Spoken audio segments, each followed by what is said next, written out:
for the Gentleman's Club. Welcome to it, man. Welcome to it. This is 2026, man. We are back on the Gentleman's Club. I'm so happy to be right here on Bogart, man, radio, man. I am so excited to be back. Oh, my God. I don't know where to even start, man. I'm so happy. And I'm not alone. And, of course, the rest of the boys are not back yet. They're going to be back at our next show, which is next week. And, of course, they are still on holiday. And right now, I've got my brother from another mother, Mo, who joins us today. He's going to be our guest host and, of course, joining me on the Gentleman's Club. There's so much to talk about. My brother, good morning to you and welcome to it. How are you doing, homie? Morning, my brother. Compliments of the season to you and to the listeners. Absolutely. I hope you had a fantastic 2026 so far, and of course hope you ended 2025 on a good note. Yeah, it was brilliant. You know what, sometimes we just need to switch off. As we say in the gym world, rest is part of the program. Yeah, so we need that as well. Did you rest though? I try to. I think my biggest problem is that resting is my biggest weakness. So I feel guilty while I'm resting. Like I just need to get out there and do something and get going again, get myself motivated. Yeah. Sure. All right, man. So how did 2025 end for you? And did it end well or was it a tough one for 2025, in of itself was a tough year, but I think the mindset shift helped me a lot to get through it. So it's the type of year that taught me a lot, like going into my 40s now, and I'm thinking to myself, I'm going to be 44 in a month's time. Yeah. And I'm thinking to myself, it's amazing how the mind actually shifts at 40. Yeah. And how you start seeing things very differently. So true. So, we often have the saying that I wish I knew then what I know now. Yeah. I don't think we would have been capable of handling then knowing what we know now. Absolutely. So I think having that mindset shift allowed me to see the world a bit differently, allowed me to handle the difficulties of 2025 a lot differently and see it in a more positive light, see it in a way where, I'm being given an opportunity to build my patience up more than actually being tested, and life is just difficult. Yeah. So having that mindset made it a beautiful end to 2025 and an amazing start to 2026. Oh, absolutely, man. Sure. And of course, 2025 was a bit of a rough year for many people. I mean, for those who believe in different spiritual stuff, they say that it was a year of the snake. And that this year, especially those who believe in like Chinese horoscopes or whatever, and they're saying that 2025 was actually the end of a bad cycle of 9 years for many people. Wow. And that this year was actually a year of the horse. Those who are born in the specific years are going to be enjoying the fruits of the year. So apparently, so let's hope so. Let's hope so. Again, mindset shift, and if we can believe that it's going to be a great year, maybe we'll start seeing greater things. Absolutely. So. Yeah. And how did 2026 start for you, bro? So it started off relaxing on the beach, of course, which, like I said, for me, I find the most difficult thing to do because my mind always wants to work. But it started with goal setting. Yeah. So instead of resolutions and stuff, I started thinking to myself, let me set the most unrealistic goals and then work my way towards something instead of not having something to work towards too. It's almost like you in a ship and you're in the harbor and you set sail with no destination. Where are you going to go? Yeah. So give yourself the craziest destination, even if it sounds unrealistic. And then at least you have something to work towards. That's true. I'm going to buy a Porsche GTS. That's a goal I want now. Okay, great. How much is the car? It's 6 million rand. No problem. Unrealistic goal. I'm working towards it. Yeah. There's my first 1 rand towards that. And now we got a goal. Who knows? Maybe you actually do get the goal. If you reach for the moon, you might actually catch a star. That's so true. And do we sometimes then set our goals maybe at a low level sometimes? Yeah, I think the biggest problem with the world today is that mediocrity is celebrated. Okay. So here's a participation award for you because you just participated. You've arrived. So you know what? Let's celebrate. Even if you were mediocre in something, you don't need to really achieve. Just show up. Yeah. Just keep showing up. Yeah. And I think the world has taught us that it's okay to be mediocre, and then we fall short of it. So we keep setting low targets and hitting and celebrating that. But I promise you, the lower areas are congested. The higher areas are actually much more open. Yeah. So maybe we should set targets for that. It's okay if we miss a few, but we might hit one. Absolutely. But stop setting these lower targets and keep hitting and celebrating it because the lower areas are congested. Yeah. Beautiful, man. All right. So I think you and I are going to talk more about 2026 in a second hour, where we're going to go and give our people some tips on what to do, especially now that the year has started. Definitely. And we'll talk about how to do those goal settings and what to look out for and all of that stuff. But one of the things that sort of caught my attention, I think the world's attention, is how this year started off with Donald Trump going to to Venezuela. So I want us to listen to a few clips and then discuss what's happened in terms of what's happening in the world right now, because all eyes are looking at, as much as we're on holiday, everybody was still talking about what happened. Trump didn't even waste time. Yeah. He was like, I'm going to get this oil, and this oil is what I want. So let's take a listen and hear what a couple of people are saying about what happened in Venezuela. And then when we'll come back, we'll have that discussion. So welcome to it, man. This is, of course, the Gentleman's Club 2026. We are kicking it off. Let's go. Why are so many Americans angry about Maduro's capture if so many Venezuelans are celebrating it? Well, have you noticed that a lot of the celebrations you're seeing are actually from Venezuelans outside of Venezuela? This is in Buenos Aires, Argentina. This is in Chile. This is in Spain, Madrid. And the reason for that is kind of dark, because since 2014, which is roughly when Maduro came into power, Venezuela has experienced one of the largest migration exoduses in recent history. Just imagine losing over 20% of your entire population. Since 2014, nearly 8 million people have left, making it one of the largest displacement crises in the world. And there is a fair reason why. Post-2014, the country's inflation spiked over 1.3 million%. And this was before the US sanctions hit. And it got much worse in the decade that followed. Their GDP shrank by about 75%, which is one of the largest contractions ever for a non-war country. They saw widespread poverty, malnutrition, severe shortages of food, medicine, and essential services, political repression. I mean, the list goes on. Venezuela is not poor today because it lacks resources, people, or skills. It's poor because its institutions collapsed. But here's the distinction. The vast majority of 2025 polls show that Venezuelans outside of the country support military intervention, while those still living there don't. Then again, Venezuela did recently pass a law declaring anyone who expresses support for US military action a traitor. So that could have skewed the results slightly. But it's not just their location that split opinion. When pollers across Latin America were split into their political ideology, 79% on the right said that US military action was the best way to topple the Maduro regime, while less than 4% on the left said the same. The left said that diplomatic negotiations or social protests were the way to go. And that's where America comes in, because the biggest divide there is politics. While the first polls following Maduro's capture suggest that 41% oppose and 34% support, when you switch to the voters' politics, you'll see something very similar to those in Latin America. I mean, there's even protests breaking out in cities like New York with signs reading "No blood for oil." So why are Americans angry? Well, to put it bluntly, their country doesn't have the best track record for regime changes. And many Americans today still live with the memories of the devastating consequences those have caused in places like Cuba, Libya,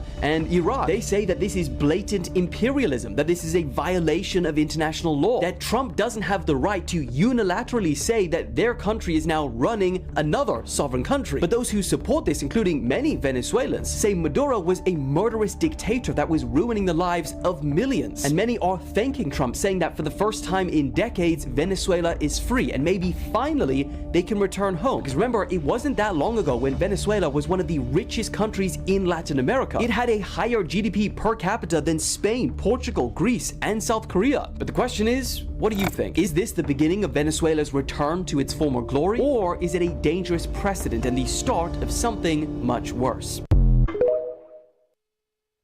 All right, man. So as you heard it for yourself, and of course, so much has been happening in the U.S., and a lot has been said by the people of the U.S. around the capture of Maduro. And as I was talking to the team, I mean, my brother, you said something quite interesting about whether Maduro, whether this thing was cooked or not. What are your views about it? If you look at the world right now, what's happening, and you look at everywhere. You got Venezuela that has oil. Yeah. You got Congo that has cobalt. Yeah. You have Sudan that has gold, and you have Gaza that has gas. Do you see the links here? Yeah. If you comparing Venezuelan ruling and hierarchy to what was in Zimbabwe, why wasn't the same thing done to Zimbabwe? because maize is not that expensive and it's not going to give you what you want, right? So if you look at these guys looking for exactly what is required when it comes to the minerals that are in the ground at these places, you create all of these enemies and then you use that as the excuse to invade the place. And this is why I feel, if you look at Hamas as an example, Hamas was funded by the Israeli government. Why would you fund your enemy if you don't need an enemy? Or if you want to get rid of the enemy? So now you're sitting here and you're starting to think to yourself, because now at least we're not just bombarded with mainstream media who's just filling our heads with this is the only narrative. We're seeing different perspectives now. And when you look at colonialism at a large scale, it was always done for 100 years from the point of actually taking over. It was never done just for that moment. Yes, the moment will benefit a few rich people, but how do we then damage a society for 100 years from now? How do we then damage a people's mindset? South Africa, perfect example. You got a minority group taking over a majority people, making them believe that they are inferior to the minority. I mean, that takes some real psychological mind shifting for a period of time, knowing that it's going to take 100 years before it even gets out of the mindset. Do you think colonizers are intelligent or smart? I wouldn't use intelligent or smart as the word. I get where you're coming to. We forget the race issue. Yes. That they are white and colored and whatever. Let's just say it's human beings and human nature to take over lands. I mean, this has been happening for years. Yes. Even in Africa, the Zulus killed other races and whatever. You know? Yes, definitely. Do you think the colonizers were just a little bit super smart? Yeah, I think they were extremely smart. I would love to have sat and had a conversation with the architect of apartheid and understand, how did you understand the psychology of a human being so much that you knew if you remove certain aspects from this human being's education system, this is what will happen going forward? What level of thinking, of conniving, did you have in your mind that you were able to come up with something like that?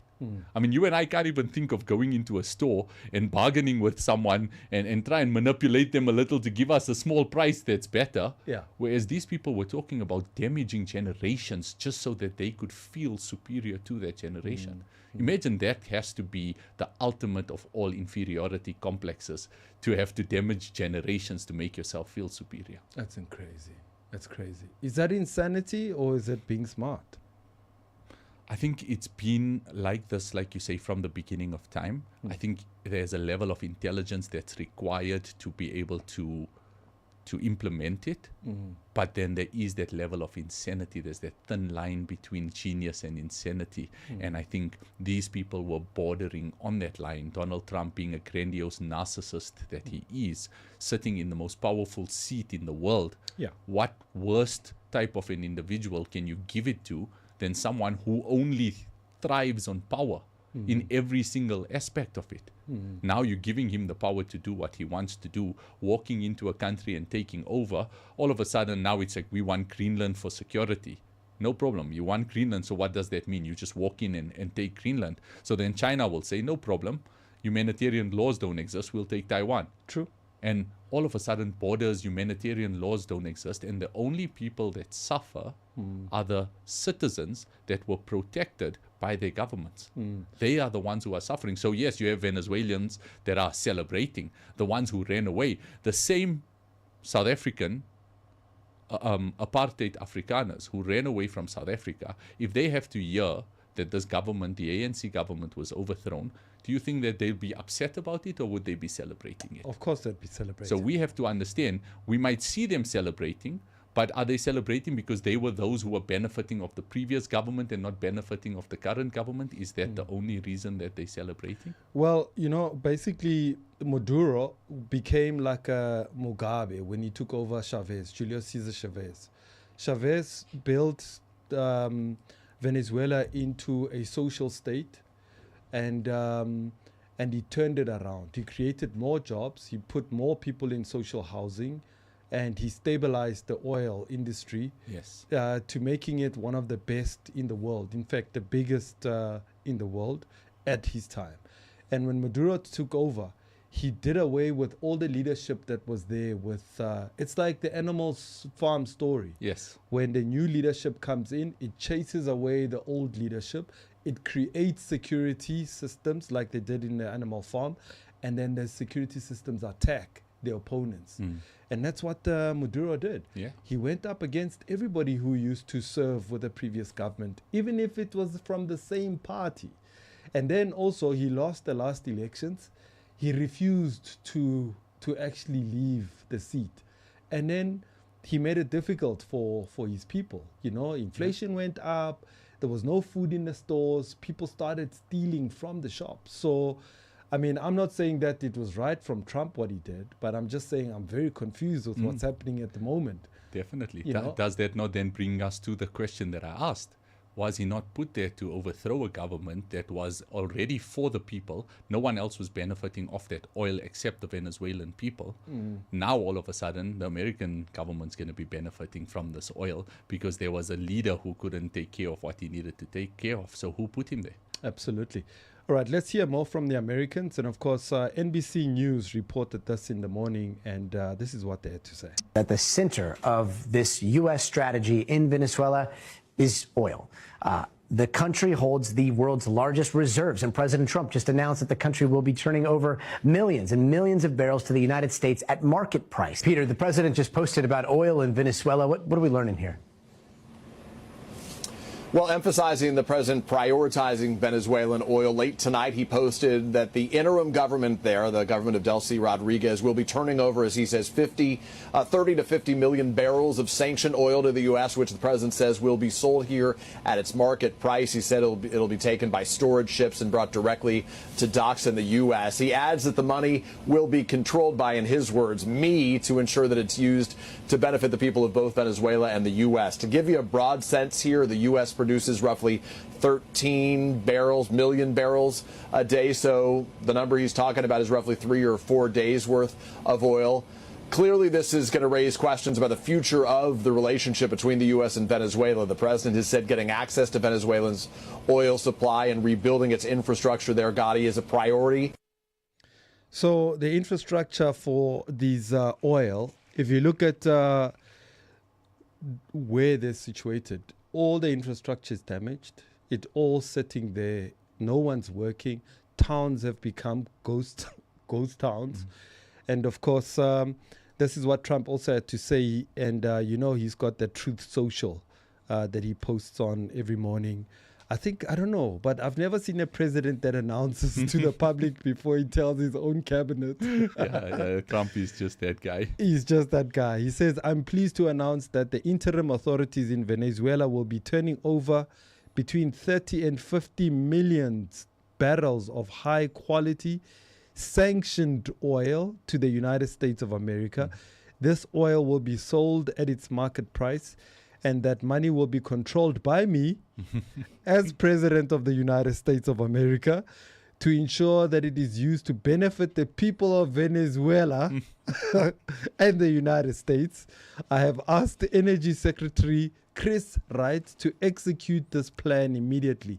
It will be taken by storage ships and brought directly to unloading docks in the United States.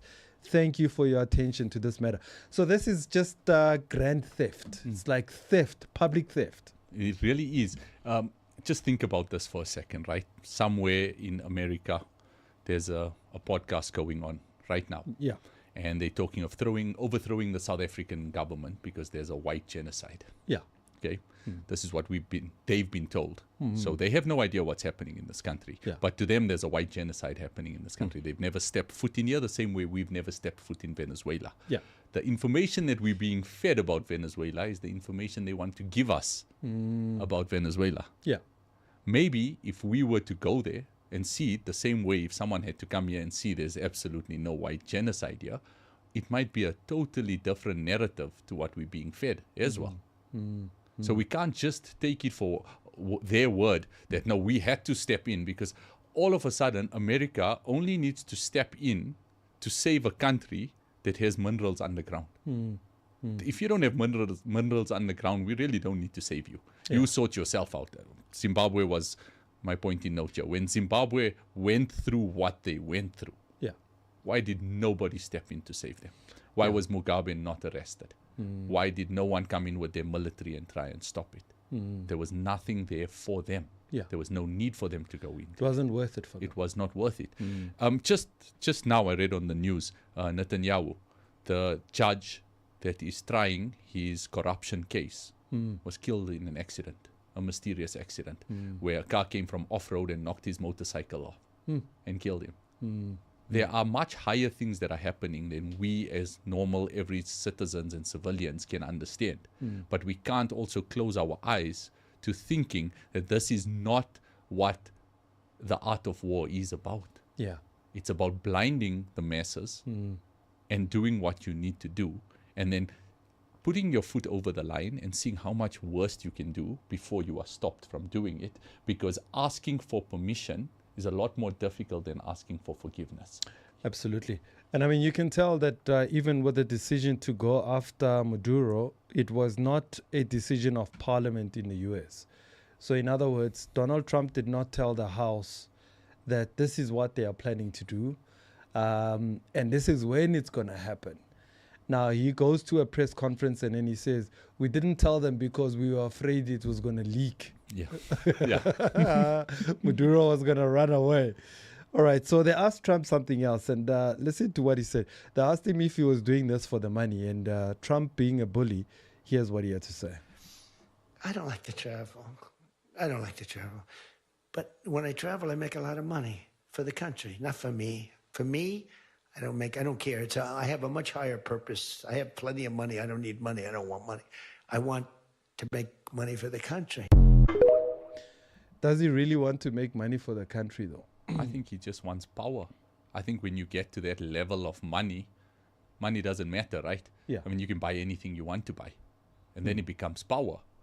All of a sudden, 1 week later, Venezuela has all of this. We forgot that the Epstein files even existed. That's so true. It's like a total diversion. Here we go, because I'm being leaked out in the Epstein files. There's a few places my name wasn't erased that it's supposed to be erased. Here we go. Let's take the whole world's attention onto Venezuela now. When last did you hear of an Epstein file? Social media is no longer. You got Netanyahu coming out saying we have to buy TikTok. That has to be our number one purchase of 2026. And we got to speak to our friend Elon. We need to buy X as well. Why? Control media. You control media, you control masses. If you plant in your head the first thing that you read, and if you're not going to think critically, which 90% of the world does not, unfortunately, the first thing you're going to read, you're going to say that this is the truth. And if they control us through media, and if you use this as an example, the Epstein file has not popped up on any of our feeds for the last 3 days. Very true. And all we've seen is Venezuela. So how do you divert it? And also, how do you release somebody who's a convicted criminal charged by the US, and then a week later you go and arrest somebody in their country for the same purpose that you've released the first guy for? Exactly. So there's no moral standard when it comes to this power struggle that everyone is going through. I think the only thing that's consistent is that if you have oil, we're coming after you. Saddam Hussein, Venezuela, P. Diddy. You have oil, we're coming after Nigeria. P. Diddy. I don't know where P. Diddy got his oil, man. But the it baby was oil. Some kind of special one. I didn't see P. Diddy on that list. I was still trying to add Nigeria in there. Just a little bit of humor for the serious conversation of today. What a crazy world we're living in. We really are living in a crazy world. Just the other day, Trump went and bombed Nigeria as well. And no African leader said, listen, you can't just come into Africa and just bomb. Where is the African Union? Where is the European Union? Where are the world's leadership talking tough against Trump? I mean, they took a bit of time to say something about it. Learned helplessness. Have you ever heard of the term? That's exactly what it is. We've been taught to be helpless. It's like the baby elephant that gets captured, and then they put that chain around his leg that has spikes in it. So every time he pulls, it hurts him. So eventually when he gets bigger, I mean, one pull, he'll be able to take the chain out the pole. Yes. But he doesn't try and pull because he thinks he's going to get hurt. And He's this trained. is where Africa sits. Africa's that elephant. So we've been taught that you go up against the white supremacist, you're going to get hurt. Yeah. So just let them do what they need to do. Yeah. For the sake of your people, a few people here is better than millions of people later on. So just let them do what they need to do. Absolutely. I also saw the ANC president. Obviously, there was a statement from the side of the country condemning the acts by Donald Trump. And just yesterday, the ANC Secretary Fikile Mbalula was addressing the media to talk against what's happened with Trump. I mean, calling him a bully and saying what he did was absolutely violating international laws. And it's actually quite interesting that the ANC would be the first one to get off the docks to actually speak up against this thing, whereas all the African leaders have just been mum. I mean, Nigeria hasn't said anything. None of the other powerful nations in the continent have said anything. Yeah, everybody's scared, pegged against the dollar here, right? Yeah. So if we go up against them and they put sanctions against us, how do we then survive? So we're just indebted for some reason to the US. Yeah. We're made to believe through their movies, through the media, that this is the most powerful nation in the world. This is the same nation who can't control their youth currently because they were destroyed by an app. Yeah.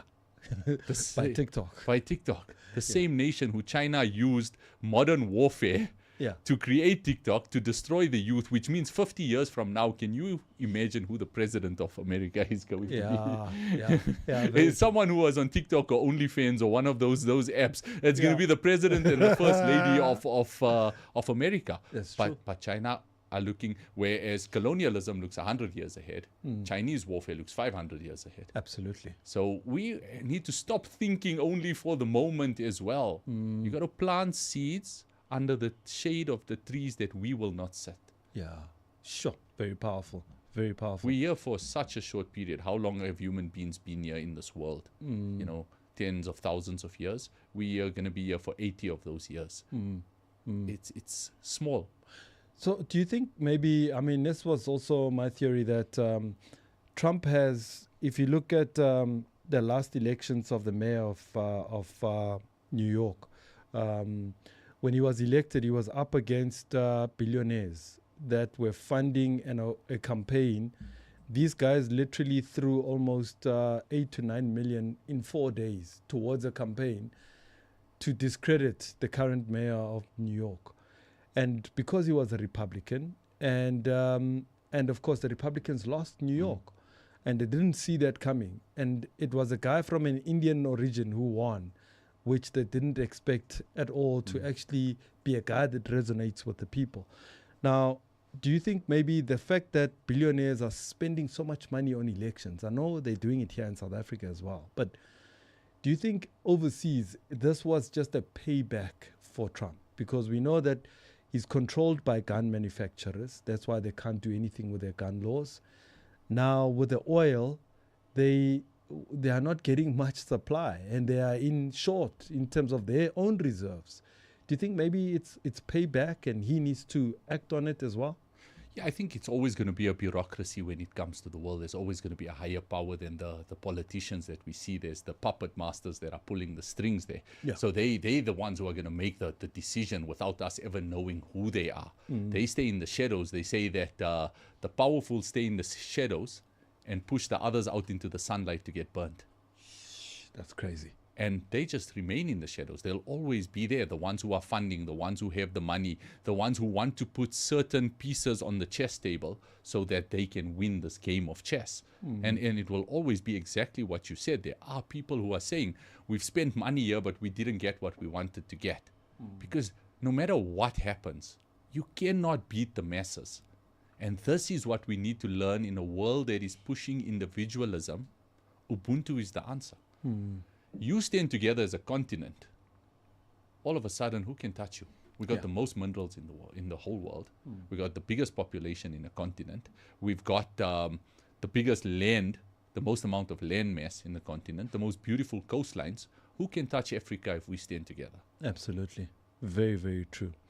My brother, we've also got our brother here, Rabbi Roat, who is our political analyst, who joins us on the show. He sent us a clip and, of course, to give us an update with what's happening in the world of news. He's a political analyst and, of course, he's a spokesperson as well. So he's got a bit of a clip that he wants to share with us just around what's happening in the world of news, especially at international level, national level, as well as local level. Let's take a minute and just listen to what Rabbi Roat has to say. Let's take a listen. Thank you, Uncle Zach, for the Gentlemen's Club on Bogart Radio. This is Ditaba. My name is Rabbi Roat. On international news, the United States has issued a firm ultimatum to Venezuela's interim government to cut economic and political ties with Russia, China, Cuba, and Iran if it wants to expand oil production in collaboration with U.S. firms. This demand follows the U.S.'s abduction of Venezuelan President Nicolas Maduro on Saturday, which has drawn sharp rebukes from Russia and China at the United Nations. Caracas, the capital of Venezuela, has decried the military action as unlawful and has vowed not to allow foreign control of its resources or alliances. The U.S. Secretary of State, Marco Rubio, said on Sunday that the U.S. is not at war with Venezuela, while on the same day, Trump told reporters that he might order a second strike if Venezuela does not cooperate with the U.S. to clamp down on drug trafficking and open up its oil industry. The U.S. position underscores escalating geopolitical tensions in Latin America. Washington wants Venezuelan oil contracts opened to U.S. companies and is pushing Caracas to sever long-standing ties with major global powers, potentially shifting the balance of influence in the region.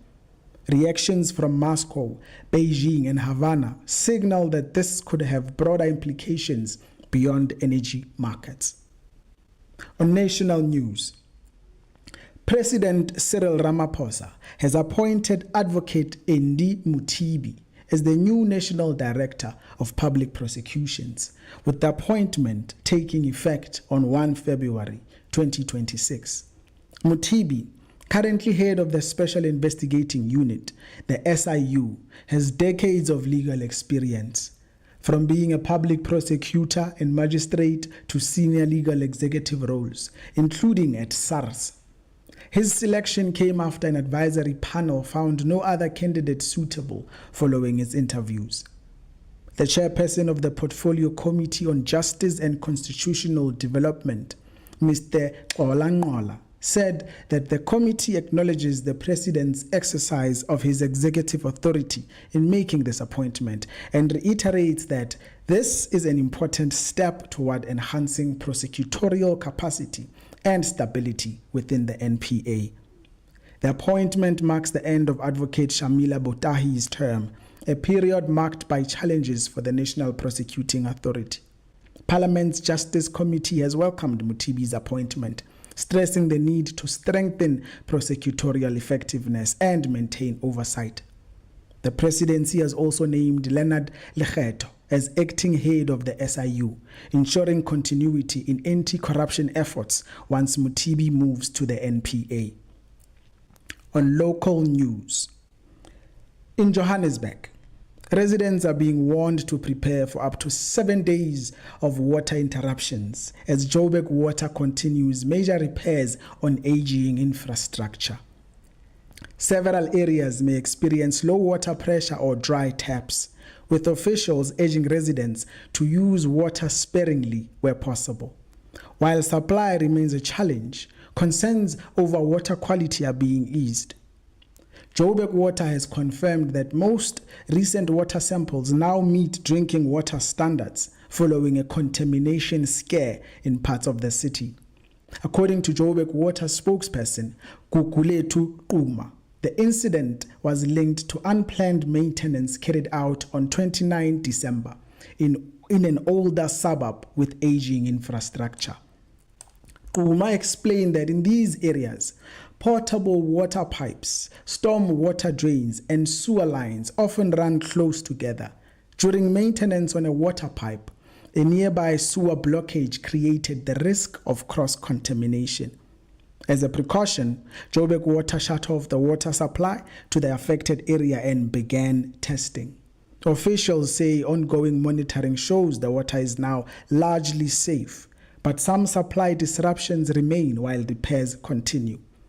The situation once again highlights the daily reality for many Joburg residents: unreliable supply, aging infrastructure, and constant uncertainty about when the taps will run and whether the water can be trusted when it comes out of those taps.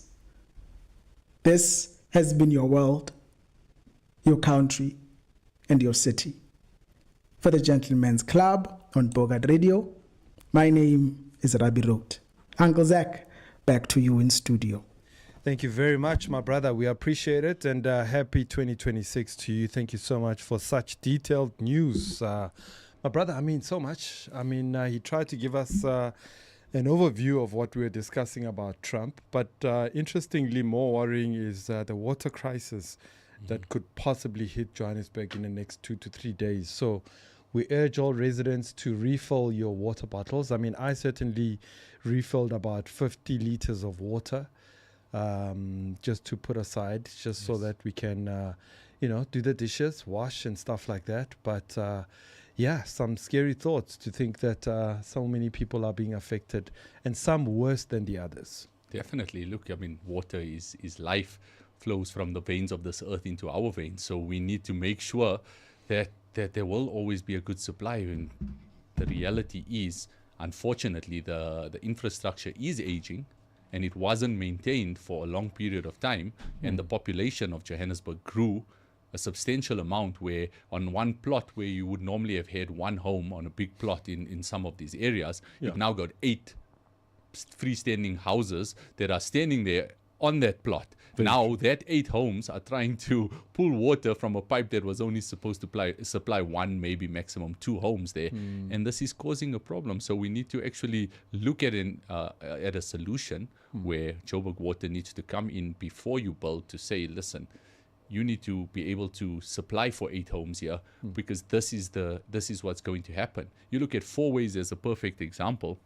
The number of residents that have grown in Fourways over the past 20 years is insane. It's insane. And there was no way that the infrastructure, the roads, the water pipes, the electricity could have handled that kind of growth. And this needed to be seen. Again, brings us to our point where you got colonialism, who is thinking 100 years ahead, and you got the Chinese who are thinking 500 years ahead, but we're not even planning for the next 5 years. So how do you grow? How do you grow as an individual when all we're thinking about is, just need to get it done now?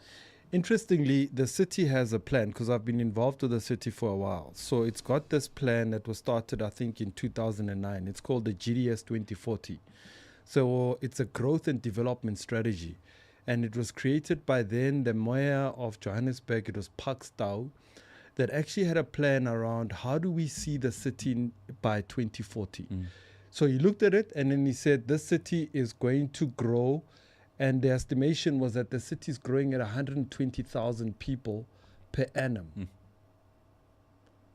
120. So there's more than 10,000 people that come into Joburg every month. Yes. 120. So within 5 years, 6 years, you've got a growing population. We're now sitting at about 6.6 million people in Johannesburg. So the population is growing like it's the fastest growing population in probably the continent.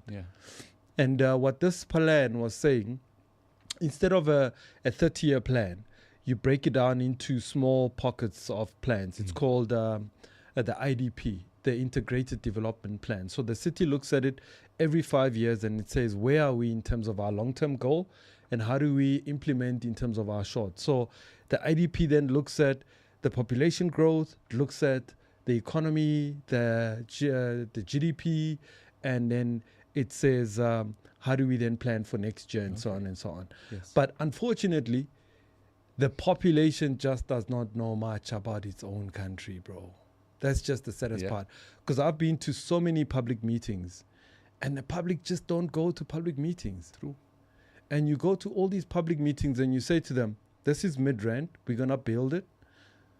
Do you guys want to come and listen to the plans? And people don't want to come. You know, look at all the areas that were built. I mean, you come from Azadville. I can imagine all the townships built going towards Roodepoort. Yes. People around there, they didn't want to go. They didn't want to talk. They didn't want to talk about infrastructure development.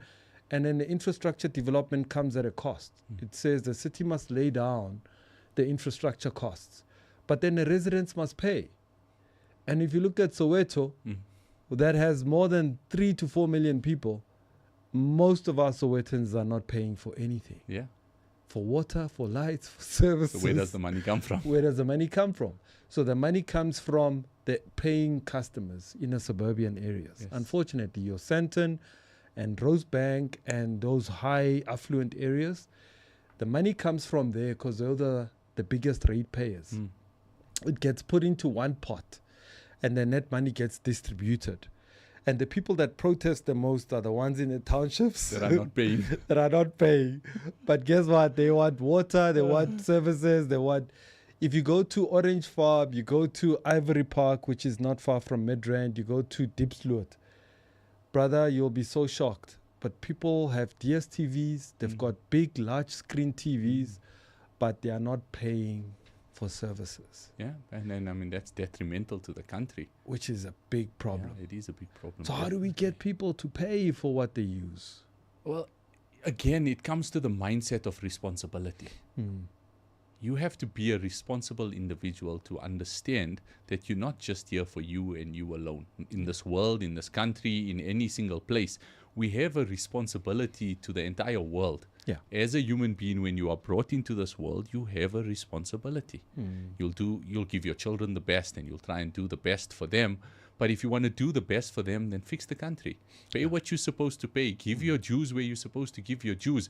But now we've been indoctrinated again into believing if I pay, they're just going to steal it. Yeah. True. So what do? Do we fix the corruption in the politicians first? Or do we then tell the people, no, trust that if we keep paying, they won't be so corrupt anymore? Yeah. Or my theory is maybe if we fix us as individuals, we'll get leaders the type of people we are. That's very true. So if we start fixing ourselves up and each one of us does what we're supposed to do, maybe the next leader that comes is not a corrupt leader. And it's someone who has that same mindset that says, I'm here to fix. Yeah. I'm not here to take and to just get and receive all of the time. I'm here to fix. Absolutely. When last have we had a leader that was here to fix? They all want to take. They all want to take. And a lot of them, with the pretense of fix, make America great again. It's that pretense of fix. No, it's make the 1% of America great again. Yeah. Make that 1% who had all that money and that power, make them great again. It's not about making the people, the poor, the poverty, the Bronx, the hood in America. They're still struggling. They're still suffering. They still don't have money. They're still eating from food stamps. They're still begging. There's still unemployment. There's still crime. All of that is still there. But the rich are getting richer. The 1% is getting richer. So how are you making a country great again if you're only selective of who you make great again? Absolutely. Very, very true, my brother. I want us to take a quick break. When we come back, we are going to talk about how to prepare for 2026, my brother. And this is where we talk all things positive, just to try and build our people. Because I think in our first hour, we're just reflecting on just some of the crazy things that have just happened in a year so quickly. I mean, we 7 days into it, and already it just feels like it's like a movie already, bro. Yeah. It's so beautiful, though, in Joburg. I must say that one thing I've enjoyed having Johannesburg to myself or to ourselves is the streets, man. Like, the streets are so quiet. It's like I've never enjoyed, like, I felt like I was in a ghost town. I felt like it was just so unbelievable just to have the streets. I mean, I used to ride my bike at night, in the mornings, and it's like super quiet. I feel like I've just have a racetrack to myself. Joburg's been beautiful. It is beautiful. Yeah. And let's take it back there again. Let's take it back there again. Let's take So it what, we must tell people not to come back. Yeah, I think so. They must I stay think- where they are. I think we know where the problem was. Those who weren't here are the problem. Yeah, they're the biggest problem. All right, let's take a quick break. When we come back, we'll talk all things motivation and how to prepare yourself for 2026, because it's going to be a very, very interesting year. Let's do this. When the city's asleep, before the grind gets going, Thanks, Mama. we already moving. Flipping switches, turning rooms into world stages. We don't crack under pressure. We crush it. We lock in and dollar what we must. From beats on stage in the spotlight to face beats in the close-up. And there we go, guys. Ooh, I like that. Making every shot count. Cause the 9 to 5 is just the start. Numaganjani. We move. We level up. When the beat drops, we get up. Namaje. Cause when the get up meets the go, anything is possible.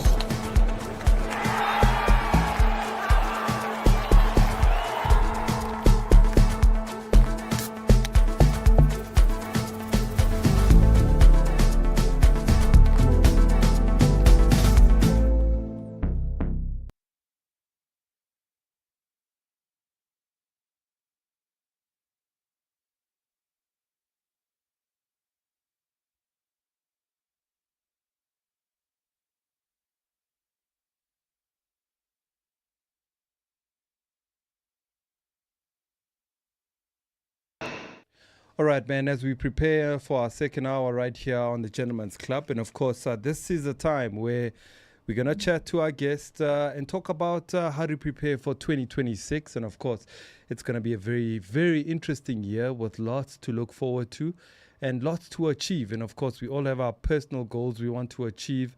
And we'll talk about how to set up your goals and how to set up that plan for you for the year. So here's a clip that I found quite interesting that I want to share with you about what to expect and what to think about 2026 from a very interesting lady. Let's take a listen. I don't think 2026 is going to be a social year. For a lot of people, it feels more like a year where you will pull back a little bit. Not because you're hurt, not because something went wrong, but because you finally know what you want. And there is a point when you stop needing constant conversation, constant validation, constant plans. You realize how much energy you've been giving away and how little of it has been going toward the things you actually care about. And that's what 2026 feels like. Not isolation, but focus. You still love people, you still show up, you're just more intentional with your time, your words, and your attention. And for a lot of us, it's going to be quieter, more routine, more discipline, more saying no without explaining why.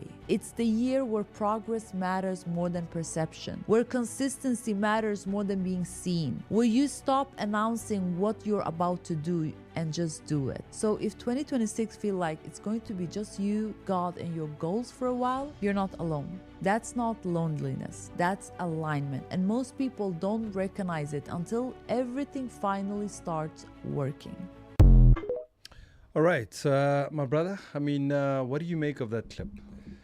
It is about the perception. It is about us changing our mindset into understanding who we are, going internal and saying to ourselves, look, I need to take care of myself a little bit.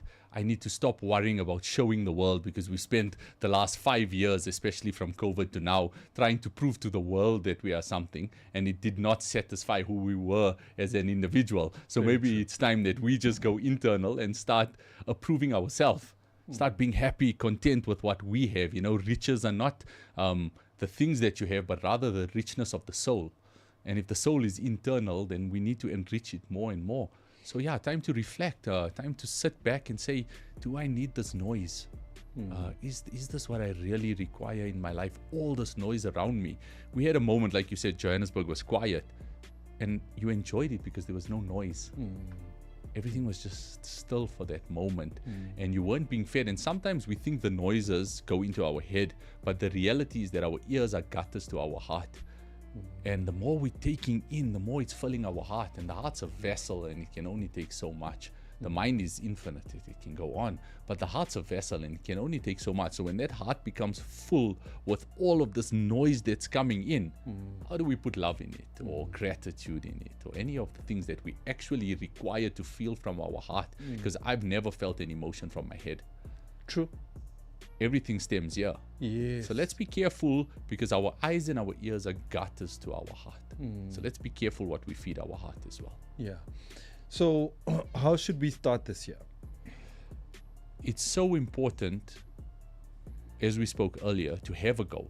Yeah. Whether it's an unrealistic goal, whether it's the craziest, or whether it's a small goal. Just have a goal first. And I don't want anyone to say, this is my resolution, I'm going to change. Nobody changes in one day.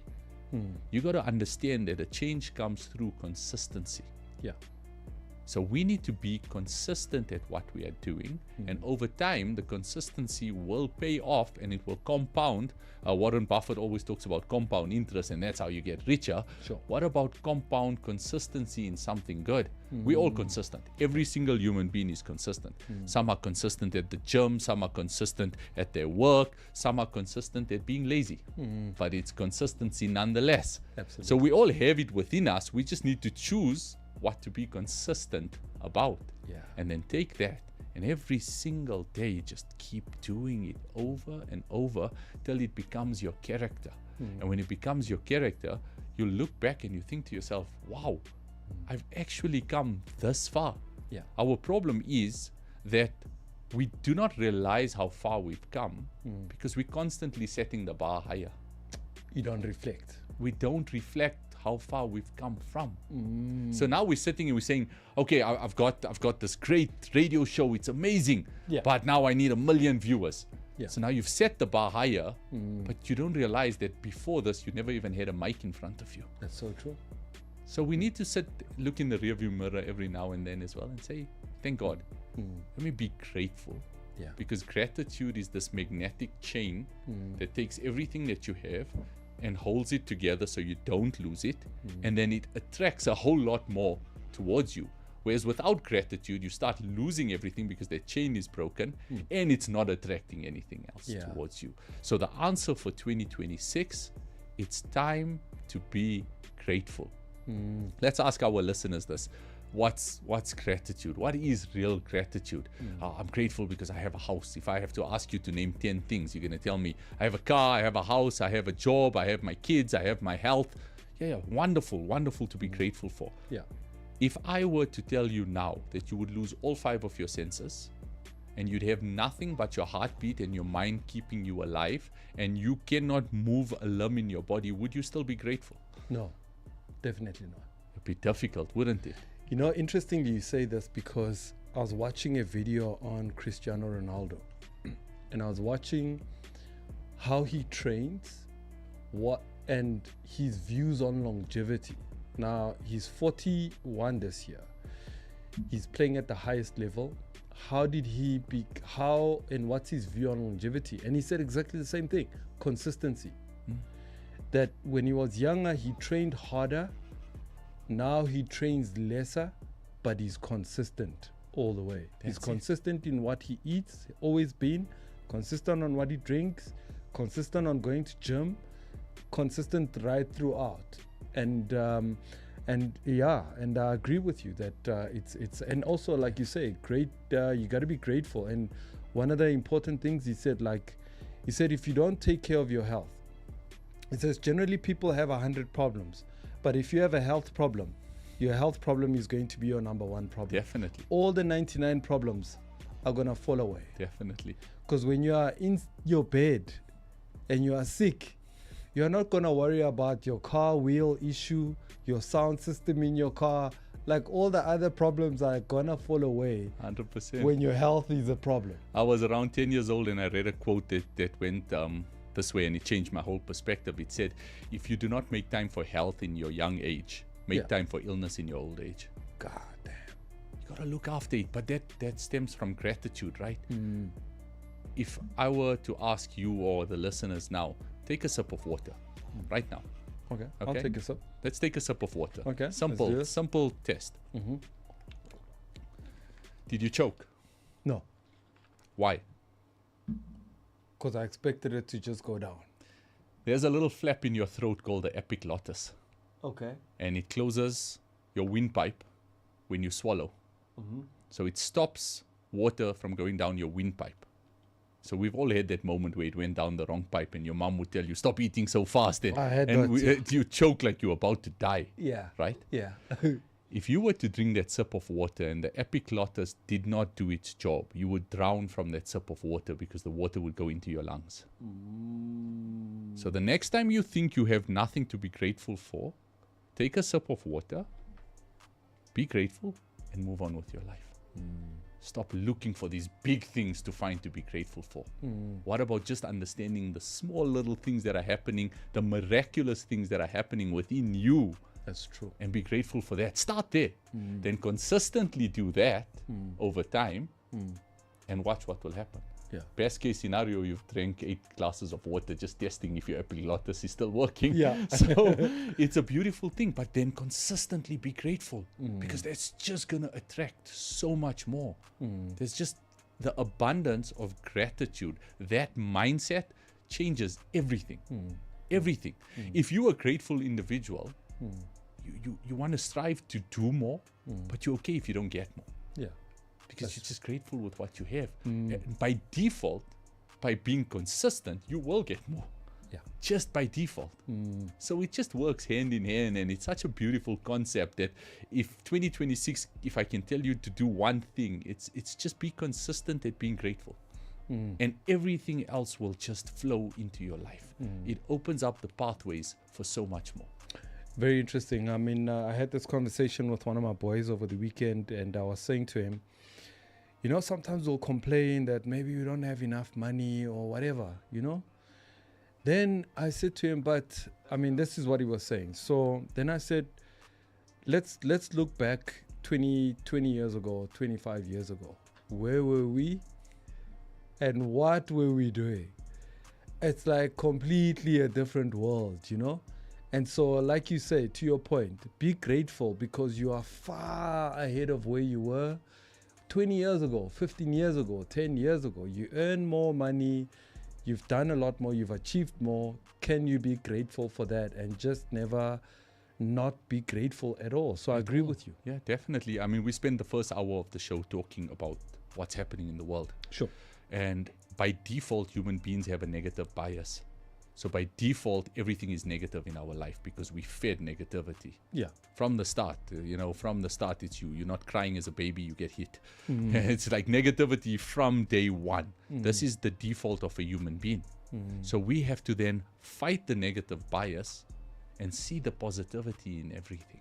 So true. So instead of letting all of this consume us, it's like, okay, Trump has done what he's done, and Israel is doing what Israel. Okay, what can I learn from this to change me as an individual and see the gratefulness in my life? If the people of Venezuela and the people of Palestine, if their test is patience, then our test is gratitude, because we're not going through what they are going through. Absolutely. And yet we still have the nerve to wake up and complain about everything. Very true. So then what are we truly grateful for? Very, very true. So I asked you that question, that if you had nothing, would you be able to be grateful? And we came to the conclusion that no. So let's flip the script and say we have everything, and are you using it to the best of its ability and what it was meant for? Because if we're not, then we aren't grateful. That's very true. Very true. So those are two things. One is goal setting. The second one is gratitude. So before we go to on more of the list of things you can do to add on to your plan for the year, I want us to take a listen to another lady who has some interesting views as well about how to prepare for 2026. So we're just getting you started, man, so that you know, because I mean, I was trying to do my resolution thing, and like I literally spent lots of hours looking at, actually, I started with asking myself questions. Are you okay? You know, are you okay with everything? Yeah. Like, are you okay with you? Are you okay with your life? Like, are you okay with your family? Like, what are the things you don't like? And that kind of stuff, you know? And then I also went through a list of what do I need to get rid of before I create my list. And I was like, yo, there's a lot of things. Yeah. There's a lot of people I need to get rid of. A lot of rubbish, a lot of baggage that I need to get rid of. But I want to hear from you when we come back from this clip. And let's take a listen to what our lady here had to share. The ambitious man won't bring you peace, but he will bring you pride. Being with an ambitious man doesn't mean quiet nights and early bedtimes. It means the house is dark when you wake up and still dark when you go to sleep, because he's already gone and not back yet. He's out there hustling. He doesn't sweet talk in the mornings. He's staring at the ceiling, planning moves that you will never understand until they pay off, maybe 5 years later. He will forget your birthday sometimes, maybe an anniversary. He might miss the kids' recitals. He will be working on Christmas morning while everybody else is opening presents. He might be on his phone at the beach, at the dinner table, at the hospital when the baby's born. But he will never forget the life that he has promised you. He comes home late, eyes red, pockets sometimes empty, but his mind is full for tomorrow because he's already planning ahead. And when he looks at you, even for 3 seconds, it's like saying, hold on, I am building us an empire. Please be patient with me. He's not ignoring you. He is out there hunting. Every hour he is gone is another brick in the wall that keeps the bad wolves away forever. He's doing that for you. He might be moody. He might disappear into his thoughts. He might snap when the numbers don't add up. But guess what? He still will never quit for you. Never settle, and never let his family stay small. He might not sell you some comfort today, but he sells you some power tomorrow. Marry the ambitious man if you can handle that storm, because when the storm ends, you will not be sitting in traffic worrying about bills.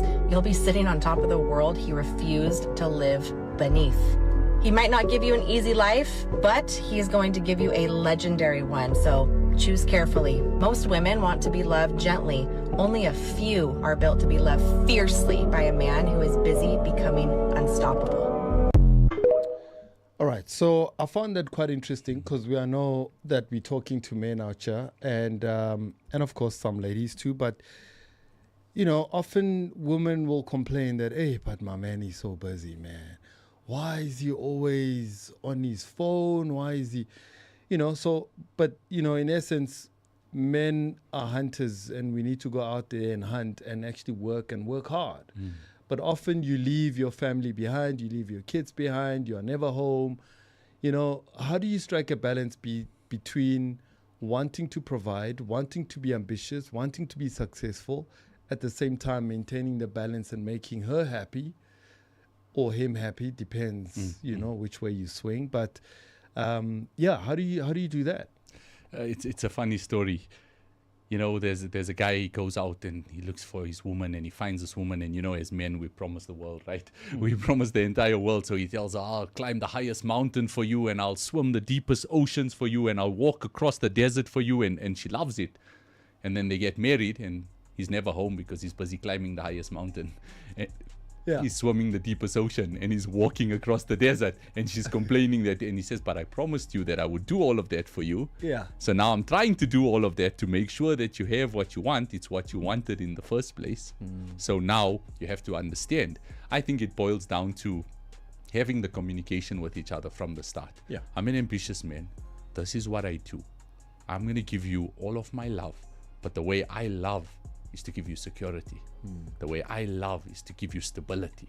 The way I love is not going out on a date every single day and being by your side 24/7 and sending you texts all of the time. My love is shown in the empire that I'm building.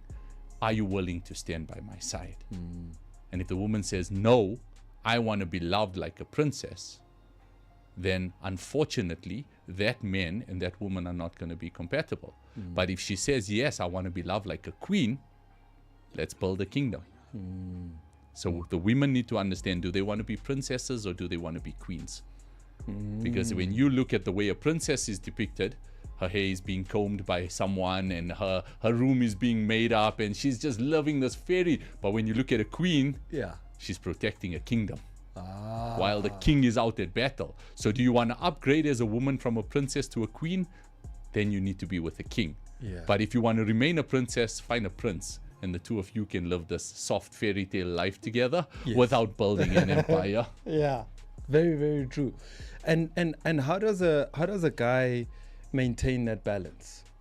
You did say communication is one aspect, And that communication is to say, baby, because, you know, I mean, I've seen and heard guys say, I mean, I got this example from a guy yesterday. We were in a sauna and he says, hey, it's just never enough for these women. Out of nowhere. And I was like, okay, Yeah. let me listen in. And then the guy just wanted to open up and speak. Yeah. But you could see this is a guy who feels like he's been providing, he's been helping, he's been doing. And now it's January. He doesn't even have a clue how he's going to make it through for the next 3 weeks or so. School fees and school transport and all of that stuff. And the woman is like, make a plan, dude. You're not making a plan. Like, and he's stressed. So how does a guy who's in that situation, you know, what do you communicate? Because we understand communication is a way, but what do you communicate? First of all, we need to understand that that's the way a woman is wired. We have to understand this. That they're never satisfied. So it's not that they're never satisfied, it's that they will never see it from the point of view where I'm giving it my all, I don't have anything left to give. They always feel that there is that little bit more that you can give, and we love that about them. It's their giving nature that makes us feel that we can also constantly give. Yeah. It's the way that women think. The women give all of themselves. They almost give their life when they give birth. Sure. So we have to understand giving is their nature. So when they're receiving, they want to receive it on the same level that they are used to giving it. True.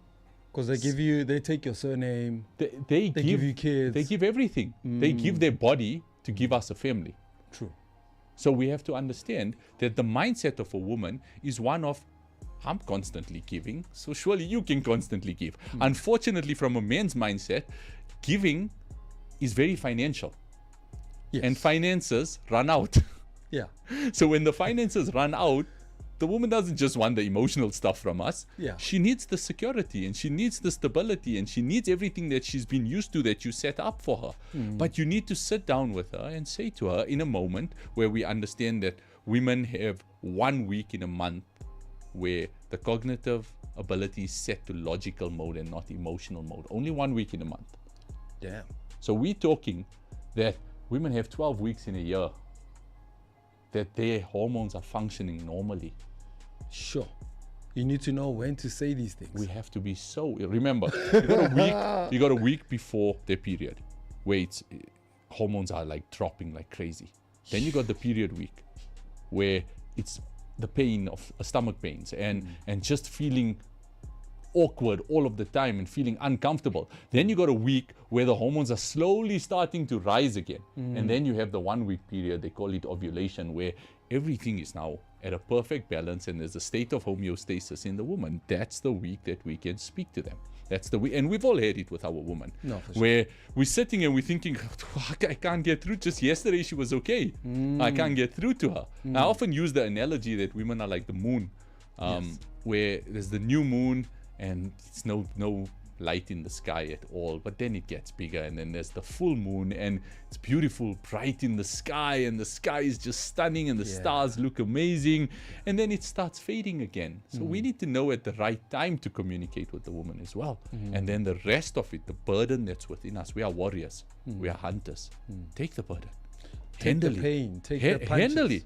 It's okay. Journal it down. Write. Talk to God. Talk to your friend. Talk to someone in a sauna. It's okay. Get it off your chest. But handle it. Because no woman, and the women out there listening will agree with me, no woman wants a weak man no matter how strong that woman is. If he's going to come, oh, my life is so difficult and and he becomes emotional, watch her detach from you. But if he goes there and he says to her, look, this is our current financial situation. I'm going to make it happen. But currently this is where we're standing. Any good woman standing by your side is going to say, I'm with you. You've always gotten us out of trouble. So man up. Man up. And choose the right time. Definitely. Know when to say know what your you need woman. to say. Know your woman. We don't know our women. It's so true. We expect them to be like us. Men are like the sun. We're constant. It's there. Yes, there's clouds in front of it sometimes. There's rain sometimes. But it's there. Yeah. The same size every single day, rising when it's supposed to rise, setting. Men are constant. That's our hormones. It's That's never how a we half are. sun. It's never ever there. Yeah. It's never where it's a half son or brand new or newborn son or it's there. Yeah. That's men. Understand where women are. We were created differently. Our hormones are different. Our biological structure is different. We were made differently. Our mindset is different. But we were created for each other. Yeah. Yeah. Absolutely. And based on that, we have to now sit back as the men and say, okay, what is going on here? And no woman who has stood by her men to build the kingdom that they want to build is not going to understand exactly what he says when he says, look, it's January, we've spent all of this, I've got all of this, this is what's on my head currently, let's just slow down a little. And I guarantee you she might fuss a little bit at that moment in time, but when she sits back she'll understand it and she'll be grateful that you spoke to her about it. Very powerful indeed.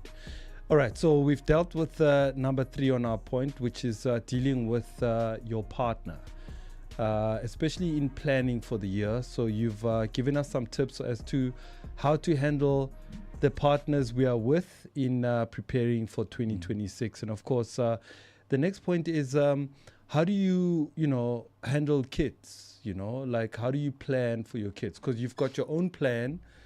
And now in your plan, you've got to you've factored in your woman, now you're factoring in your children. Maybe you have 1 or 2 or even 3 kids. And I think the more kids you have, the more difficult and more challenging it is because it's more souls you got to deal with. Definitely. How do you fit in the young ones so that, because interestingly, I was chatting to some guys online. We're talking about how kids influence household budgets. Like whether you like it or not, kids will influence where the parents take the kids to school. Kids will influence what car the parents buy and that kind of stuff. I mean, household activities. Why? What do you mean why? Why should kids influence it? Where have we gotten to a point where we as parents have given birth to our masters? When did society change at that point?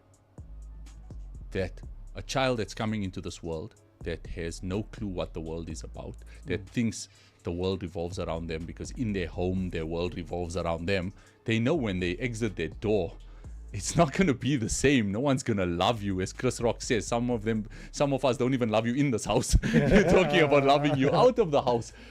When did it change that we have become slaves to our children? I remember growing up, it's like we're going to Durban for a holiday. It was no argument. Even if I didn't want to go, we're going. Yeah. Be grateful you're getting a holiday. Yeah. Be grateful that this food, I don't want to eat this, then don't eat. Go to your room, go hungry. When did it change that we needed to give into every single whim of our child? Children are the biggest narcissists in the world by nature. True. By nature. This is their survival instinct. If they were not narcissistic, they wouldn't survive. So by human nature, they had to become narcissistic. They had to worry about themselves and themselves alone. So when did we then give into that narcissism and even worse, feed the narcissism by allowing them to dictate to us? I want it this way, that way, that way. You need to get this car, otherwise I'm going to be embarrassed, otherwise. When did it change? When did this mindset shift happen that we have to give in to our children? Actually, what are we teaching them? That the world has to give in to them? So now 30 years from now, how long is a child going to be a child for? 18 years maximum. 18 years maximum, I'm still saying that's pushing it, but 18 years maximum, a child is going to be a child. Yeah. And for the next 60 years, they're going to be an adult. So do you want to raise children or do you want to create great adults? You need to decide. Absolutely. I think where it all went wrong was the majority of the parents born in the 70s, 80s, 90s, they grew up in poverty, most of them. So when they make it and they get good jobs and whatever, they then say, I'm going to stay in a suburb. I'm going to move from the township or from rural. I'm going to give my kids the best environment ever. So by virtue of moving into that big house or that townhouse complex, it's trying to create an environment that is different from yours. And now you're creating a bubble for your child. So your child is born where it's in this complex or this suburbia, Now you must take your child to a local creche, which costs more, locals, primary school, high school, and so on. And then also, I mean, I remember I did this talk at this one school, and the parents were, the brief I was given by the principal was, just talk to the kids to stop putting pressure on their parents to buy them Nikes and expensive clothes and shoes and whatever, because the parents cannot afford it. And many of these parents have lots of clothing accounts. They are spending money on clothes that they can't afford for these little kids who grow out of these clothes very quickly. And it just, it became a snowballing effect. So I think that's my theory on how and where it sort of changed, because the modern parent, like if you think of your parents, you didn't have any options. What you got is what you got. Definitely. Including food. Definitely. I mean, in my household, bro, I have to think, what do I cook that they can all eat? Definitely. And I'm guilty of it as a parent as well. Don't get me wrong. Don't get me wrong and sit here and say, oh, look at he's saying, I'm guilty of it as a parent, as being a parent born in the 80s. I'm guilty of this as well. Yeah. Give them everything, make them. And then I realized instant gratification is killing a generation. Yeah. We're making them soft. Soft, completely. You want something, snap off your fingers, here it goes. You want to order something, take your Uber Eats on your phone. Yeah. You want something, here's my credit card, you go and get it. Yeah. The human being needs to earn, not just earn wealth, earn what they get, because then you appreciate it a lot more. True. Have we taught our kids to earn, or have we taught our kids to just ask? So let's teach our kids to earn, because then they'll appreciate it. I'm not saying do not give. For me, entitlement is not having everything you want. We all have given our kids everything they want, but in due time. You wait the entire year and I'll get you your PlayStation based on your results for your year. No problem. That is a good way, a good incentive. That is not entitlement. Entitlement is giving them what they want at the exact moment that they want it. Yes. Now that creates entitled children. So why do you have to go to a school and talk to the kids of not putting pressure on their children, on their parents, when you should rather be going to the parents and telling them, rather hold back the entitlement on the children for a bit, because a month, 2 months, 3 months, if you're saying no, eventually they have to change their way of being, and then it just becomes the natural way of living. Don't ask mom, she's just going to say no. Yeah. Or you know what, dad's going to say, I'll get it for you, but you need to do this. So either they become productive and start doing these things, or they just stop asking in the first place. Yeah. It's a win-win both ways. Yeah. But then we need to get through the guilt of parents, like, my child's not going to love me. Yeah. Because the whole world has shown that if you go through a trauma in your life, blame your parents. So now we don't want to be blamed as parents. Yeah. That's absolutely so true. So another thing this guy was saying to me, which was quite interesting, is that, like you said, which was quite interesting, that kids are narcissists. So they see that you love them. These buggers are going to take advantage of your love. Of course. They're going to manipulate you. They're going to be like, yeah, you love me, so you're going to do this for me. It's exactly that. And let me play the love card on you. Yeah. So if you don't do it for me, I won't love you. Yeah. Oh, sorry. If you don't love me, I won't love you. Yeah. So now I'm going to play the guilt card. It's just this constant narcissistic behavior. Absolutely. And that's what it is with children. So Yeah. we need to understand, children don't need to be raised. You raise cattle. Yeah. You raise cattle. True. Children need to be cultivated, nurtured. So we plant the seed, we nurture the soil, we fertilize the soil, we turn the soil, we water the soil. We don't get to decide which way the tree grows. True. But we just make sure the roots are strong. And then let them go out there, learn. We all learned our mistakes from going out there, not from what our parents told us not to do. We need to go out there. Yeah, of course, if we as parents have made some ridiculous mistakes, teach it to them so they don't make our mistakes, but they will make their own. Absolutely. We can't protect them from everything, and we can't tell them that you are the most important, because they grow up with spotlight effect. Yes. They grow up with imposter syndrome. Yeah. They grow up with these ways of thinking because we have put it into their heads that the whole world revolves around you. Very true. Because to a child, their parent is the whole world. And if you're dancing circles around your children, then don't you think when they get to those schools, they expect everyone to do the same to them? I mean, we see it with teachers currently. Children have no respect for teachers. Yeah. Why? Because they have no respect for their parents. How can they respect the teacher if they don't respect their parents? Your parent is the most important relationship you'll ever have in the world. Ever. And if you show respect to your parents, watch your children show respect towards you. Absolutely. It's just that knock-on effect.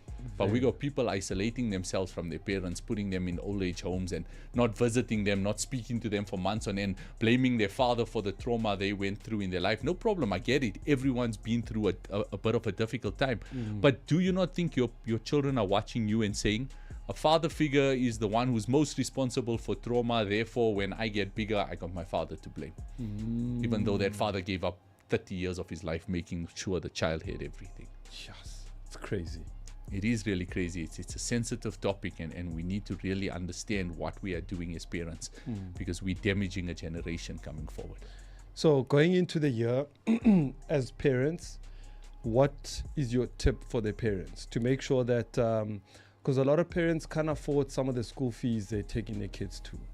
They can't afford school transport. They can't afford many of these things. And I'm not just saying this, it's because the economy tells us so. The majority of people are struggling. So how do you make sure that you plan for 2026 that doesn't distress you way more, especially when you want to elevate your kids and put them on number one on the list? Should you be putting your kids on the number one list? You should not be. You should be putting yourself on the number one list, because then you teach your kids how to respect you. Okay. Firstly. Secondly, we need to be honest with ourselves. Are we putting our kids there because we want our kids to go there, or because we want to show the community that we send our kids there? Okay. We need to really be honest with ourselves. So is my child going to that unaffordable school so that I can tell the community this is where my child goes to? Or is my child going here because the school is benefiting him or her the most? If it is benefiting him or her, then we can look at the school, go to the school and say, my child is getting 90%. Is there a bursary system in the school that could help my child? I can no longer afford the fees here.